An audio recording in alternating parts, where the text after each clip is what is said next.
Dude, little Van Halen, what do you think? Mixing it up, what do you think? We go week to week, we kind of mix it up a bit, just kind of... Didn't I say you can never go wrong with Van or AC/DC last week? Yeah. I don't think you go wrong with Van Halen either. You're 2 for 2. Do you remember when this came out? Do you remember when Van Halen... 78, was it? Something like that, 77, yeah, I was a big-haired 70s freaking kid in junior high, man, with buck teeth and bell-bottom pants. I'll show you a picture. You know what? We'll put this picture out on the web. I'll show you me in junior high. I had the hair, brother.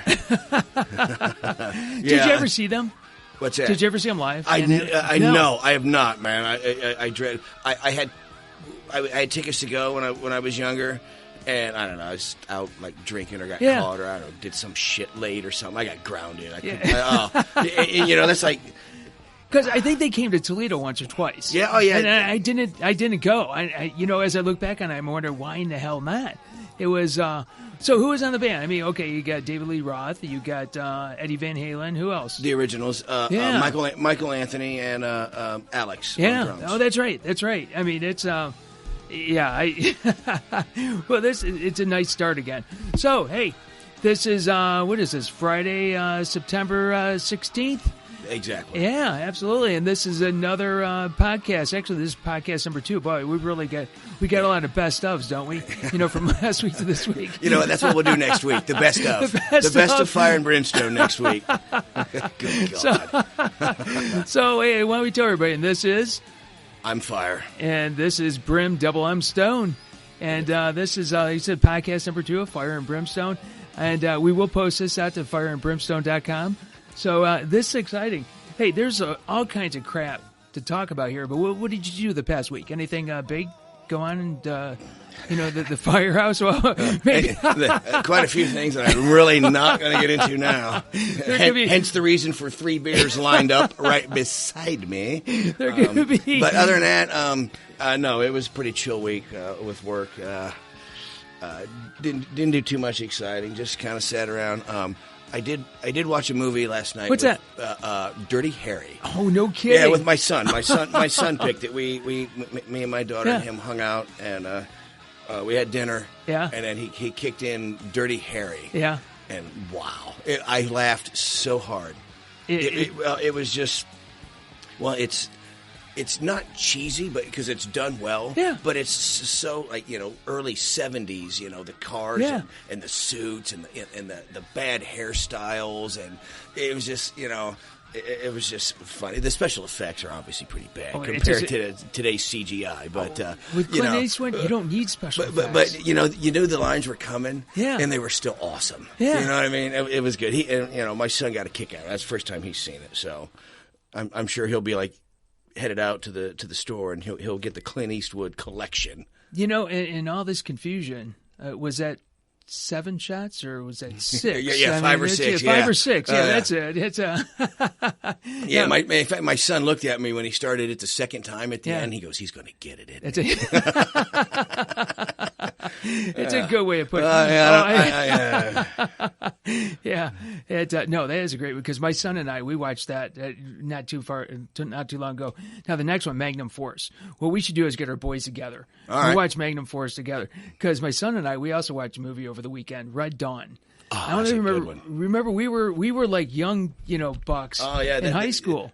Swayze and Sheen. Yeah. And that was 86, 87-ish. Oh, no, I thought it was even earlier. It could be. It was. I was in high school, so. You know, no special effects or anything in this one. This is just, you know, let the cameras roll and, you know, these guys are out there in the mountains and, it's a great movie. So, it is a good movie. You know, we got so much things to talk about. Yeah, we're loaded. We are definitely loaded. You know, definitely. I'll soon be loaded. Oh, you're no kidding. That's too bad. Give some knuckles, bro. Yeah, it is nuts. That is. And, so, you know, obviously we want to talk about football. Mm-hmm. We got all kinds of college football. But I got to give, you know, just give everybody a heads up. We're not just going to talk about football all the time. We've got things like, let's see, the baseball playoffs coming up. Hey, what the heck? I mean, Ryder Cup. Ryder Cup, absolutely. That's going to be interesting because that's up in Minnesota. So I want to see about these golfers, and parkas and stuff like that. Yeah. That could be like playing at St. Andrews or something with the nasty cold power rain and. I want to see them in snow, snow drifts and stuff like that. That'd be interesting. And played at night in the snow. Absolutely. And then I can't deny NCIS starts their season next week. I don't know if you like them or not. All the seasons are starting to kick. They're off, all kicking in. So there's a lot of crap that we could talk about here. But and interest for everybody out there. Let's why don't we just go right ahead and let's talk a little bit college football here. Yes. What did you like from last week? I mean, there was a lot of cool stuff. But is what really hit you last week when you're watching this? Well, Louisville impressed the crap out of me again, as always. Who else here? Michigan looked good. How about Central Michigan? And Central Michigan, State, wasn't man. it something else? And that might be play of the year. That's going down, and it was a freebie. Yeah, and it shouldn't have happened. Yep. What an oddball ruling that nobody picked up, though, man. I'm surprised. Apparently, they had a intentional grounding. Right. The clock ran out. You can't end the game on a penalty, right? Regardless of the team. Which is shocking. Offense in the NFL, I'm pretty sure offensive penalty. They even have a 10-second clock wind down on some of those on dead balls. So, but got a freebie that they shouldn't have, and freaking scored on a hook and ladder. You know what that's going to be. Remember the Stanford? That's exactly what I was game. thinking. The trombone guy who got crushed. Yeah, when the whole they all came out in the field, and the Stanford they run back that touchdown right through the entire band. That's where it's going to be. We're going to be seeing this video for years to come with the same type of thing. It kind of reminded me of that. That's you're right. That's a one-off. Yeah, you just don't. I thought Oklahoma State was pretty classy with that though too, because I mean honestly, they won the game. Yeah, but you know what? You got to play all the plays. So he didn't do a crying, whining about it. Their head coach kind of took it, and which is cool. I mean, that's really the way to do it. I mean, hook and ladder. That's just goodness gracious, man. Okay, you played football. Do you practice that? In your 2-minute drills and stuff. Yeah. You'll do some isolated work with that kind of stuff. It's not a whole lot, obviously, but you'll practice those things a little bit here or there, special situations, usually later in the week, trying to get.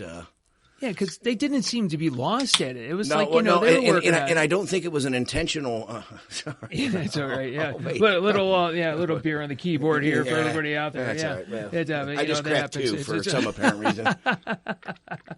But okay, so if you're Alabama, is 38 points enough in a game? Do you think 38 points is enough to win a football game by, or should the offensive coordinator score more points than that? But you know what though, early in the season, you don't know what's going to happen at the end of the season.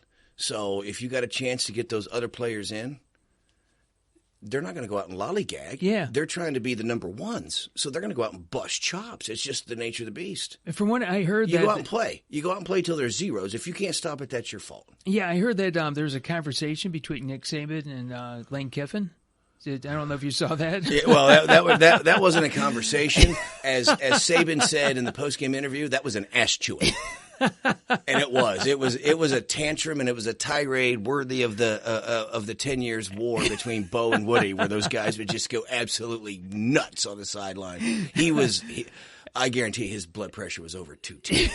It was up, man. He was not happy, and Lane just stood there going, "Hey, yes, he took sir. it. He yes, took sir. it. Yes, sir." So I was driving in after that, and I was listening to ESPN radio. And one of the commentators said, you know what? And when I was a young announcer, that my boss told me, he said, every once in a while we're going to have a chit, not a chit chat. We're going to have a chit. Yeah, it's one-sided. He goes, that was a chit. That's beautiful. No doubt about that. Clemson, they played this Troy. Where is Troy located? I meant to look that up. I think they're in Alabama. I thought it was like Greece or something like that. Well, they were. Yeah. Well, actually, I'm right in front of you technically, but yeah. Yeah, I mean, You know what? They only won by like 2 points, something like that. Yeah. You know, it was not good. But at this point, get your W's and get out of Dodge. And then I don't know if you saw it at all. Tennessee at Virginia Tech. I did. You know what? I was sadly unimpressed with the way they made out that place to be. Okay, it was huge, right? Yeah. It didn't seem all that loud to me because they were so far away. They had great graphics showing how massive that place really is. You know, you're putting it Yankee Stadium and Wrigley Field and Fenway, and there's still room for the football field. Yeah. Well, but you're so far away. Now, what's interesting is that even though it's big for football, it's the smallest track in NASCAR. I know. Yeah. Well, and I've been to Thunder Valley for a night race. Wow. And it is just stupid fun. I mean, the colors, the lights, but the noise. Wow. If you don't have headphones on, something for the ears. That's a statement, man. It is. I'm telling you what, it is a blast. I bet. It is an absolute blast. Back that up, though. That is the smallest NASCAR track, right? Right. And you could fit 2 or 3, well, at least 2 of our largest college football stadiums. Yeah, didn't they show like 2 big houses or something? Yeah, like that? Yeah. The big house and Tennessee holds like 113 or some ridiculous number too. Yeah. So, yeah. Wow. Well, I'll tell you this: the owner of the track, Bruton Smith, who's a big, obviously NASCAR, he owns a bunch of tracks. Yeah. He's been wanting to get a game there for years. I seen that during the show, and that's cool. It's VTech in Tennessee, man. Yeah. You know what? Create a rivalry, some localized a localized rivalry, localized income revenue generation for everybody down there. So he's a smart businessman. And the dude is pretty cool. A couple years ago, there was a local high school that was having some structural problems, and they had to shut down the high school for a year. Oh, wow. So here's what Bruton said. He said, "Hold the high school in the stands." And so what they did was they turned all of the all the suites and that and all the rooms in there into the school. Into the school.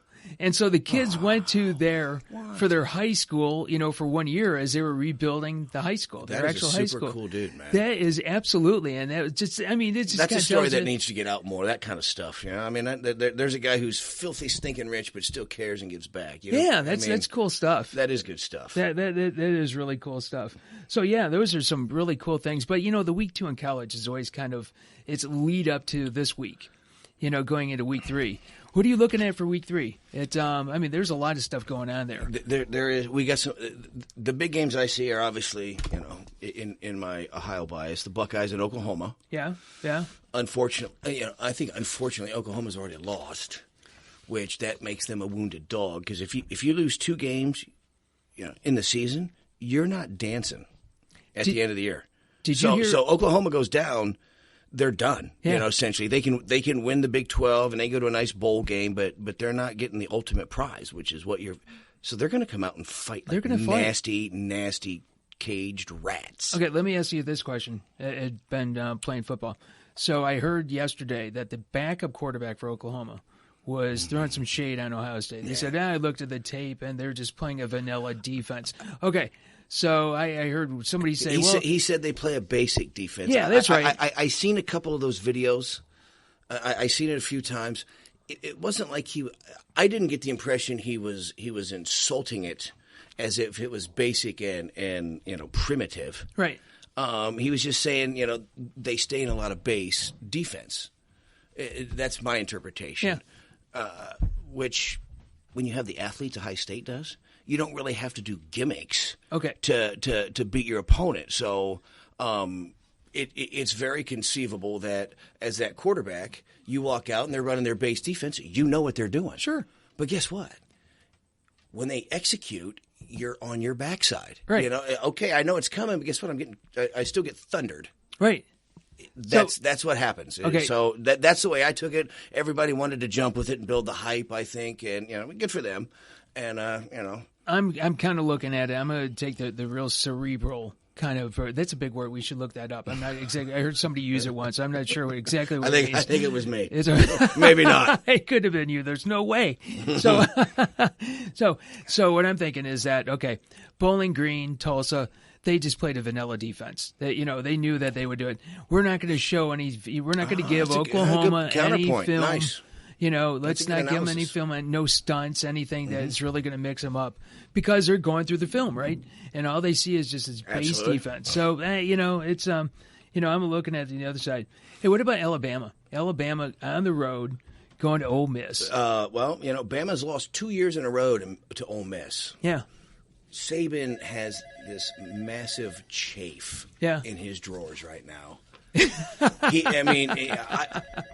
I can't imagine how insane he is going over all the details of this game. Yeah. He will not lose a third. Oh, no, and that's why I'm picking Ole Miss. And so what, in the past 3 years, they've only lost like 3 games?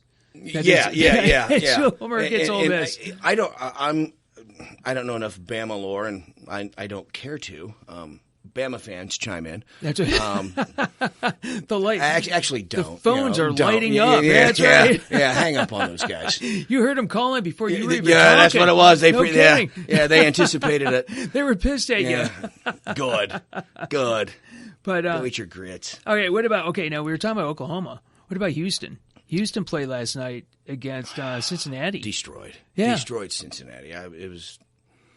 They are a serious threat to ruin it for the Power Five. And don't they play? I think they play Louisville at some point, don't they? I don't know. I do not know the schedule. But the hell with it. I mean, we're talking about Louisville. Then they get Florida State. That is a massive game. That game will have so many athletes. OSU and Oklahoma, Florida State, Louisville. Man, there's a lot of NFL money on those two fields. That looks like a fun game. The FSU and the Ville will be a track meet, and that's at noon. That's a nice way to get that. I lived in the Ville for several years too. Oh, man. Did you really? Yeah. They dig their football, man. I lived in Louisville during the Dave Ragone era. Back there, like early 2000s, when they first came on, Schnellenberger was there for a while, and then who came in after Schnell? I can't remember, but that was kind of the regeneration of Louisville football. Well, Rick Pitino, right? No, that would be basketball. There you go. Yeah, he'll edit that out. Right. Wow. Yeah, we'll cut that out, right? So, what other games are out there? Let me see. Another two-loss implication game is Notre Dame and Michigan State. Oh, no kidding. You're right. Absolutely. If you're down 2 games now, you're done. You're toast. You're not going to get into the big dance. So Notre Dame, Michigan State, wow. In fact, you're not even playing potentially on a New Year's Day game. I mean, because Notre Dame not being with a conference or anything, the only way they're playing New Year's Day is they can't. They've got to run the table from here.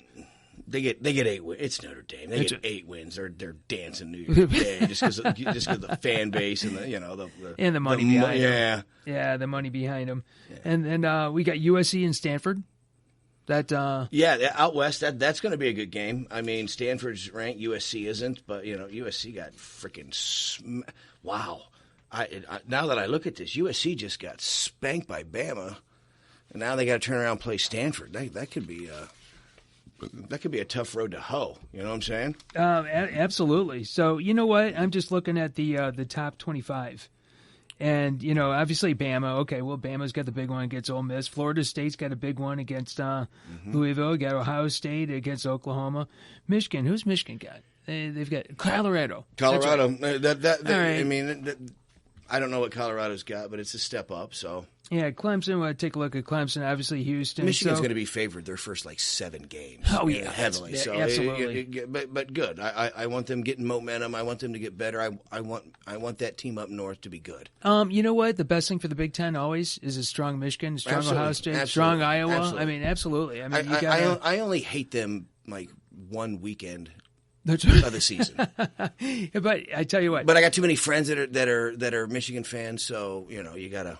Yeah, you got to play it up. I got too many friends who are Notre Dame fans too. That's back in my hometown. It was like split in thirds.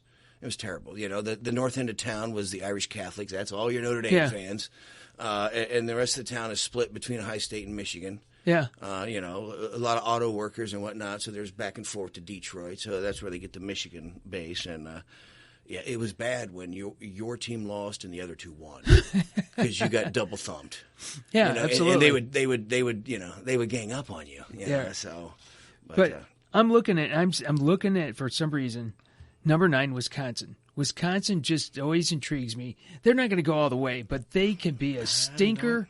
They play Ohio State. Ohio State goes there. That program, since Alvarez, took over, and Alvarez, is he still the AD? I think he's still the AD. Okay, it's just a very well run organization now. They're solid, man. They're just solid. And always. He is like one of those guys. You ever see? I saw the list the other night. It was Urban Meyer. And they list all these coaches, like the Tom Hermans and that have come, Barry's legacy tree? Absolutely. That's exactly it's loaded, isn't it? Yeah, it is loaded. I mean, so that's it. You're right. You nailed it. And here's the thing. He was one of the Big Ten coaches that when he got to Pasadena, he won. That's right. I don't think – was he undefeated out there? He might not have, but he won the over – when Wisconsin got to the big dance, they won. They were going to give you a hell of a game. That's for damn really, sure. They've been the biggest pain in the ass for Ohio State for a good 10, 12 years. I tell you what, not more. Ohio State goes there. And that's even worse. Yeah, that's not good. That'll be a rough one. That absolutely sucks. I mean, they usually stink it up when they go into, Madison and was at Camp Randall Stadium. And that is just Wisconsin fans are fanatics, man. They're insane. Well, there's not a lot to do up there in the middle of winter. Sorry, Wisconsin fans. I mean, we just lost. That's not necessarily true. I mean, if you're into the winter stuff, but yeah. Well, when I look up website hits, we just lost the entire state of Wisconsin. It's gone. As if we had it. You can't lose what you don't have. We're not going to have them now. That's a given. Cheese brothers, man. Nobody cares. I tell you what, I do have a cheese hat over there. I got a cheese hat can cooler. When you see the can cooler collection I'm over there. With you. So, it is what it is. So, I mean, that's I'm looking forward to that. It's looking forward to tomorrow. I'm running a half marathon. How about that, man? Yeah, it's down in Dayton. Talk to me. It is the Air Force. It's the Air Force Marathon. And, down right, Pat? You start it, and for anybody out there, if you ever get a chance, you go down to Dayton, Ohio. You go to Wright-Patterson Air Force Base, and they have the coolest Air Force museum that's around. I mean, it is on par with what you have, the Smithsonian. I mean, it's right on par. It's actually better than that, to be quite honest. And so the race starts right from the right next to the museum, and then it finishes right at the museum. Circle. Oh, yeah, good. Yeah, and then there's a big party afterwards, right around the museum. Good. So it is a blast. Yeah. And then what they do is every year they have a flyover of one of the jets. And then the medal that you get has that picture of whatever that jet is, and so on it. So it's it's kind of I've like 15,000 people, so I'm just absolutely geeked about getting down there tomorrow morning. And how the training go? What's your best? How many halves have you run before? This is like the sixth half I've done. All right. So what's your best time? 1:55. 1:55, which is not bad. I don't care. I'm not looking for you to make the freaking Olympics, dude. I'm just saying, do you think you can beat 1:55? Is that your goal? No, I'm not going to beat 1:55. Well, you can't with that freaking attitude. What is that bullshit? Okay, smack me around some more. You're absolutely man. Right. All right, I'm going to shoot for 1:55. No. I'm going to go. You know what? 1:52. Okay, 1:52. Right here. It's 1:52. Right. He's going to beat it by 3 minutes. Hey, you know what? I was sad because when I did the 1:55, it was like 1:55.06, and I was pounding myself like it could have been 1:54. Oh yeah. If I 1:54 and change. Yeah. Well, the change you just round out. Yeah, that's right. It's gone. 1:54, 59.99. That's 1:54. Nobody needs to know that. It's 1:54, baby. Yeah. So I was a little bit disappointed I missed that. So no, I'm looking forward to it. Meeting another buddy of mine down there, and it's going to be just a blast. Good. That's good. There's an energy in the crowd like that. So I'll be glad when you're done because you need to eat some food. That's right. You're all sunken in, and you have the long distance runner body right now. Yeah. It's because all the running shirt's hanging off of you. And it you know what? It feels good. It does feel good. When people come up to you and go, well, just. What the hell you been doing? And it's just because it's good to be fit, but I understand. Obviously, I train a tad. Yeah, just a little different thing. So I when you're at your peak, you're almost at your worst. Yeah, I get it. You're tired, you're grumpy, you're irritable. You're not much different really than normal, just maybe a little more. Let's just go off on a tangent here for a second. You train for bodybuilding, Yep. So you're going for that one, that peak, right? It's not sustainable. It's not, Oh, no. and when I'm running like this, it's not sustainable. No. More than what? Probably a few days. Yeah, that's exactly it. It's sometimes like when you try to get on the stage, it's hours, it's minutes. Right. Just little tweaks here or there, eat 2 pieces of this or that, and it's completely different. So yeah, and you can't stay down that low body fat for that long. No. It's how's your brain function? I mean, nobody's ever accused me of having good brain function. When I would get ready for a show, like a couple days out, you're so depleted. I'd be at work and I'd just stare at this freaking spreadsheet, man. Yeah, and I'd write Post-it notes to remind myself, and it just I'm a zombie. I stay home last couple days before a show. It's just you just lose your freaking mind. You have no energy to your brain function. Yeah. It's focusing on breathing, respiration. Your basic body functions, and that's all you got. You just want to stay alive. Which reminds me, actually, the Olympia is this weekend. Is it really? Oh yeah, it's going to be a big deal. 13 years retired Kevin Levrone has decided to come back at the age of 52. 52? Oh, my gosh. And he started training for the Olympia. What was he, 12, 16 weeks out? He was 190. Yeah. He built himself up to 240 pounds. No kidding. And he looks phenomenal. He looks like the old Kevin Levrone. I haven't seen his legs yet, but wow. What and people are calling him for top 5. No kidding. At 52. Wow. 52. He's 52. So that's for all of us folks out there. I mean, we're that age. I mean, all these guys out there, you could do it, man. You can, absolutely. You could do it. It's not an unforeseen thing. You can, it takes dedication and it takes, hard work. And it gets a little harder as you get older. That's right. But you could do it. You have to put a plan and some objectives together. So you got something to shoot at. And then you go at it, balls out. Yeah, absolutely. So, what do you think we? Want to move into some NFL talk here?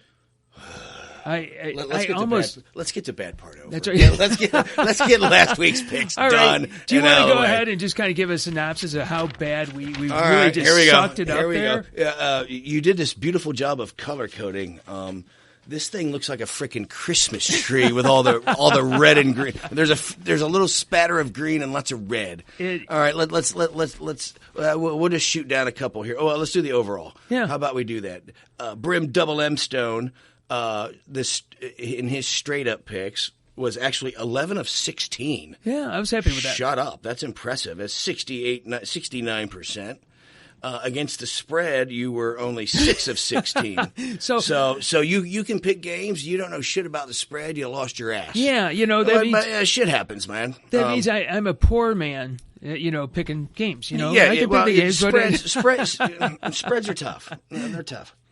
All right, and then as for you, as for me, I went straight up. I went 7 of 16. So I just don't know football apparently. And then, but against the spread, I went 8 of 16, which is unusual. Well, it doesn't get you any money. It doesn't. I mean, you lost 8 games, so you're paying your bookie the juice. It's not break even. Okay, I would love to interview, the guys that do the odds out in Vegas. I heard an interview once. This was rather remarkable, and they were interviewing one of the best bettors in Vegas when it comes to betting against the spread. And so, they interview. He asked him. Interviewer asked him. He says, "Okay, so how many games do you win? It's let's say you pick 100 games. How many of them do you win?" He goes, 51 or 52. Like 51 or 52? Are you kidding me? That's the difference. I mean, that difference. If you pick 52 winners, you got 48 losers. That 4 points. That's the difference. Yeah. So that kind of shows you that. This is not, I was thinking, 75% of the games, not a chance. They're only hitting just over 50% of the games, the best ones out there. Yeah, but they're not throwing nickels out. Well, that's right. I suppose if you're putting 10 bills down. See, but that's just straight up, though. Yeah. I mean, then you get into the parlay game. And then you got a different animal altogether. That's probably where the money's made. You start. I don't know. I sure as hell don't make it.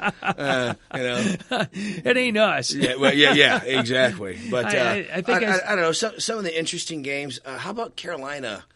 How about Cam Newton? Cam Newton just getting destroyed, and the refs just keeping the freaking flag in the pocket. Did you see some of those shots? He did take some shots. He did, and I think he was like Michael Vick. Last week we talked about Michael Vick and getting hit. Thank God he's humongous and big so he can take it, but good God. And I heard somebody make an assessment because he's so big that, they give a little bit, it's almost like, even up.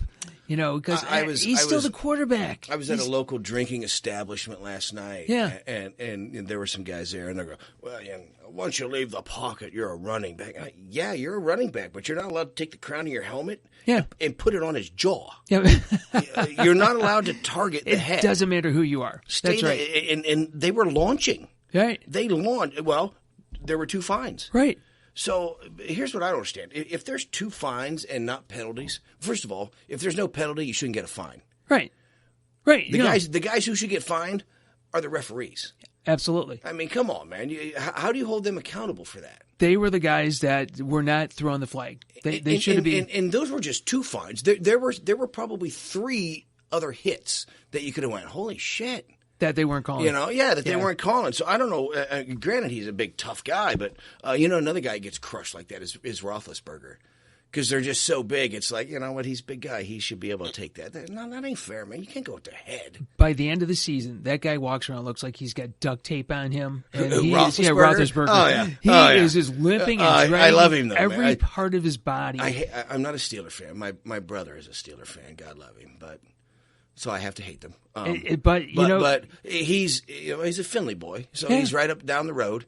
But he's all hobbled up and beat up, and he's a hot mess, man. But he's tougher. He's tough as shit. He just keeps on playing. And then what about? Okay, I got to talk about my Raiders, man. You know what? Was that a move? We both picked him across the board. Yeah. You know what? Jack Del Rio, that he should get Player of the Week last week for making that call. Right. On the road, we're the Raiders. Fuck you. Yeah. We're winning. Yeah. That was I guarantee you the mood and the momentum and the atmosphere in Oaktown right now in that locker room is so vastly improved than even last week, which obviously he had the grips of the team. But now they know they got his back, and they know he's got theirs. Look out, Oakland. What does that do for a team when you're there and your coach says, we're going for it?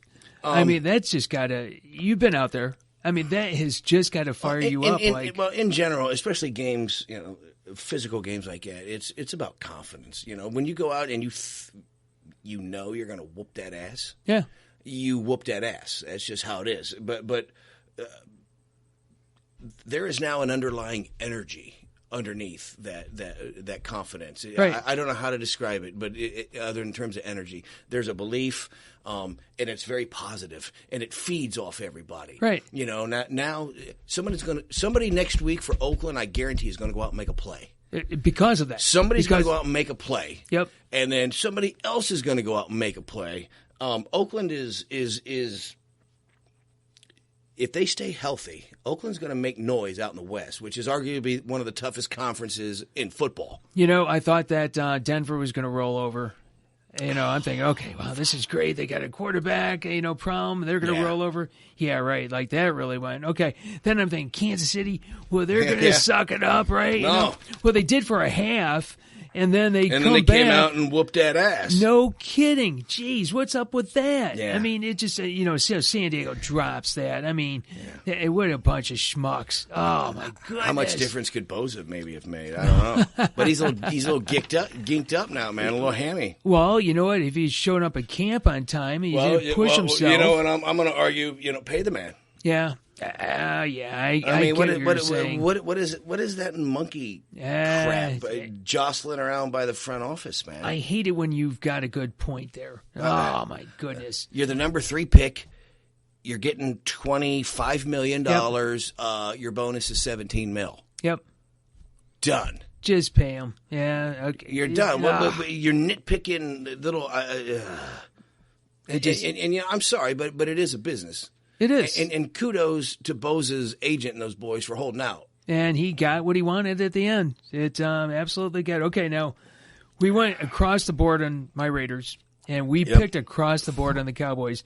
You know what? Except, if not for Terrence Newman at the end there, not stepping out of bounds, which he could have, they could have had a chance to kick a field goal. Yeah. Maybe. Okay, I'm really, it's but Dax didn't do too bad. I was a little bit surprised we didn't see as much about Elliott.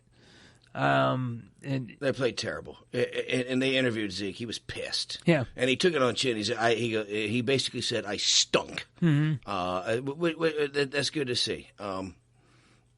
They'll be around. They'll be around. There was some good news on Romo this week. He's progressing a little ahead really? than I didn't hear that. But you know what disappointed me was the freaking Cardinals. The Cardinals. Wait a minute. Is it the Cardinals disappointed or the Patriots? No, the Cardinals disappointed, man. If you can't take out the Patriots without Tom Brady, get the frick out of Dodge. And they also didn't have this tight end dude. What was his name? I forget this guy. Gronk. Let's see. No Gronk. So you've got this noob quarterback for New England, and you don't have the Gronk. Yeah. You know what? Effectively, if I didn't know, you have no deep threat. You have no deep threat in New England, right? Bring everybody in and just beat the piss out of LeGarrette Blount. Yeah, and then that quarterback's got to beat you. And I'm going to tell you, it just because I know Jimmy Garoppolo or whatever the hell. Yeah, Garoppolo. Garoppolo. Okay, right. I know nobody else struggle with those Italian names. I know nobody else on that team. I know LeGarrette Blount because I've seen some highlights, man. Okay. But yeah, they're the biggest no names ever, man. This? They're the biggest no names ever. And they're picked to win the Super Bowl. I have no clue. Well, I don't even know who they have on defense. You know what? They could come out of the tunnel with jerseys on without their last names on it, and it wouldn't make a difference because I still don't know you. That's right. It just okay. So, is that coaching? Is that a little? It's gotta be. It's gotta be coaching. It's gotta come. As much as I hate it to say it about Belichick, it's gotta come down to coaching and just the way that they do it.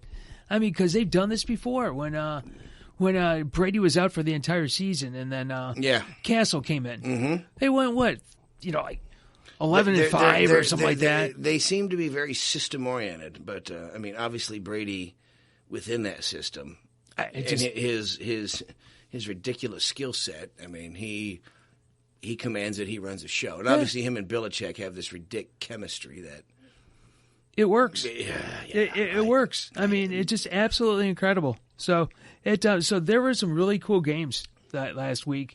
So I want to go ahead and just jump into this week. See what we got going here? Let's do it, man. I mean, what the heck? Where's my pen? We got to get better than we did last week. I mean, that's for damn sure. Well, if we're gamblers, we're definitely in the hole. So. All right, yeah, you go ahead. You kick it off. All right. Well, obviously Jets Bills. We're not going to talk about that. I'll take the Jets straight up. I tell you what, I was all Jets. I was all Jets in that one. I just saw that happening. Yeah, I thought the Jets would win too, but I didn't know the spread. Let me see. Detroit's getting 5.5, Detroit's giving 5.5 to Tennessee. Well, I'm going Detroit straight up. It's at home. Detroit's at home. I'm gonna take Detroit straight up. Yeah, and I think they're gonna cover 5.5. Tennessee on the road. No, double D. And just remember, everybody likes double D's. Right. And we're going to post these atrocious pics. Thanks. On Fire and Brimmstone.com. Just like you did last week. That's right. Everybody will laugh at us. Yeah, just don't bang on us if you bet money. If you're stupid enough to actually follow data, people are going to realize we're not very good at this. We don't know football. They're not going to listen. That's right. So sometime we do have to actually, pull a rabbit out of that, our or we're going to have to be entertaining as hell. So why don't we jump around instead of going through every single one? All right. Why don't we just go ahead and jump around to the ones that we think? Because we'll post those. Yeah, we'll go to some big ones here. Yeah, go to some big ones. I'm going to jump into this. the Kansas City and Houston one. I think that's intriguing. That can't say, hey, Houston by 2.5, which is right for a home team. It's a tight game home game. Yeah, it's that field goal. They break it off within 2.5. It's and Houston is not San Diego. It's so I'm going Houston straight up. In fact, I'm going to go Houston. I'll give the points over to the Kansas City, and that's a gutsy call. But I'm going Houston straight up. I think Houston's going to really come out of the box here. You think Houston smacks Kansas City? Yeah, that's my gut saying right now. You're atrociously wrong. Straight up, I'm going KC, and obviously since Houston's even favored. That's garbage, man. Jeez. Yeah, KC. Okay, jeez. Okay, give me another one. I'd love to do Dallas and the Skins, but. Blech. Let me see here. Who's another man? Oh, here we go. Green Bay, Minnesota. Green Bay by 2.5 at Minnesota. Do we know what Minnesota has? I don't know. I had Minnesota wrote off for the year, and yes. and they won. That's what I mean. Do we know what we really have in Minnesota? And they won with Sean Hill. They didn't win with Bradford. So they've got a nice. I know. Even if they go Hill, it's nice to have a Bradford on the bench. Yeah. That is not bad at all. So, you know what? In that game, I got to go Green Bay both ways, straight up. And, you're – okay, there. Now, here's something. They're in Minnesota. This is their first game at the new stadium. So they're going to be a little bit psyched about that. And then also Adrian Peterson had a bad week last week. Yeah, and he's pissed. And he's going to come out. He's going to want to look good on the ground there. So, I'm still going to go Green Bay. You talked yourself. Oh, okay. I'm still going to go Green Bay. Even though I said, boy, I sound like a homer from Minnesota. Here's the game of the week. What's that? Bengals Steelers in Pittsburgh, man. There's a bloodbath waiting to happen. Okay, Steelers by 3. So that's okay. That's appropriate from a home team. Yeah. But okay. You know what? We're going to interview. One of these days, we're going to interview somebody that has gone up against. What's it like going up against a wide receiver like Antonio Brown, or Larry Fitzgerald or something like that. I don't know if you saw that game the other night with the Redskins, and it just I did. He's ridiculous. Yes. Who was it? Oh, it was. Who was a former coach for the Raiders? The announcer. Gruden. Yeah. He said that Antonio's work ethic is on parallel, and that's huge, with Jerry Rice. And Jerry Rice's work ethic was just it's the gold standard. Yeah, the gold standard. Yeah. So he's got all the skills, and if he's got that kind of mindset and work ethic, wow, look out! Pittsburgh's exciting on offense, man. They are freaking exciting. Ben's got some real people to throw to. Cincinnati don't suck. No, they don't. They don't. I don't. I'm going upset special, baby. I'm taking the Bengals. You're going to go the Bengals. I'm going to take the Bengals. I just. You know what? I got to applaud you for having a pair and going the Bengals there. I'm pairing up on the Bengals, man. That is a gutsy ass move there. That is an absolute gutsy ass move. I just got to feel, man. I don't know. Everybody knocks the shit out of Dalton, but Cincinnati's a good team, man. Marvin Lowe's been there like 9-10 years. They're stable, similar to Pittsburgh, right? Yeah. I'm taking the Bengals in an upset special. It's early. It's the NFC. It's the AFC North. It's a brutal.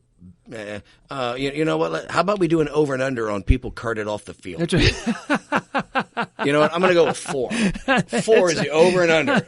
Are you in? Are you under or over? I am going to go under on that. You're going to take the under? Absolutely. I'll take the under. You take the. I'm taking the over. You're going to take the over. I like that one. That could be. That's going to be a bloodbath. That is going to be a bloodbath. Oh, they hate each other's guts. It's disgusting how much they hate each other. And I'm going to look at, as much as I want to say my Raiders and Falcons, which I'm going to Raiders the other way. The intriguing game is after seeing the Saints last week and the way that Drew Brees just carved up the Raiders defense. I mean, I think he threw for like 4,000 yards in one game, something like that. Wow. Going up against the Giants in New York. Given 4.5. Give it 4.5. 4.5. I've got to go with the Saints. I have got to go with the Saints. the way that they carve up the Raiders, it's still nice weather out there. You got Drew Brees. He's going to pitch the ball all over the damn place. They have no fucking defense. I know that, but they're still going to Eli Manning won maybe, I don't know, 2 Super Bowls. Odell is back. Yeah. Cruz is back. Actually, yeah. They are going to fucking slice the Saints to pieces. Okay, I'm going to Saints both. I'm going to take the Saints straight up, and I'll take them. If you take them straight up, you got to. I'm going with the points. I'm going with the points there, man. New York is whooping that ass. It's a shootout, but New York will destroy them, and New York will cover the spread. There you go. That is absolutely that. That is going to be a fun game. Even though it's okay. And how old is Drew now? He's getting up there, man. I think he's like 37. Yeah, he's Brady's age. Brady's 38. Yeah, actually, 37, 38, something like that. So yeah, Drew's there. So this is cool. And so what we're going to do. Again, fireandbrimstone.com. We're going to put all these delightful picks out there and let everybody see. And you're right, dude. At some point, we actually have to have a week where we actually look kind of respectable. It's like, who the hell is going to listen to these clowns? Or actually maybe whatever. Well, the thing is, when you're like 8 of 16, you don't fucking help anybody, dude. You know what I mean? If you suck and you're 2 and 14, everyone's just going to bet against you. Yeah. The opposite. And they're going to get paid. Yeah. Or if you're 14 and 2, they're going to jump on your bandwagon and they're going to get paid. Yeah. When you're 8 and 8. Yeah, sadly, I have to agree with you. You're not helping anybody. So we're not doing a good job of promoting ourselves here. Well, you know what? You should have it. It is what it is. So I tell you what, I don't know. I think this is a good show this time. What do you think? I had a lot of fun, always. And I'm out of beer, so obviously you're not going to let me drop my phones and go grab a beer. So no, we're going to do that after this. Right as soon as we hit stop on the record button, let's we're going to do that. Yeah. So the week I had, I need beer. So. And you're running 13 miles, dude. You need carbs. I need carbs. So we're going to pump you up. We're going to probably a little bit of sleep too. So it is what it is. So we're looking forward to this weekend. We got a lot of games coming up this weekend. Go Bucks. I'm looking for that one. Go ahead, have a good race. Hit us up on the website. Tell us how ridiculously bad we are. Absolutely. That's it. We'll put some pictures on the website, too. Yeah, bad press is, better than no it's press. Still press. Right? Look at politicians. No, we promise not to talk that word. Don't even say it. But it's going to be fun. It's going to be a fun weekend. I'm looking forward to it. Dude, another great fun time, man. Great job, Brim, Double M Stone, brother. All right. Out, everybody. See you, man.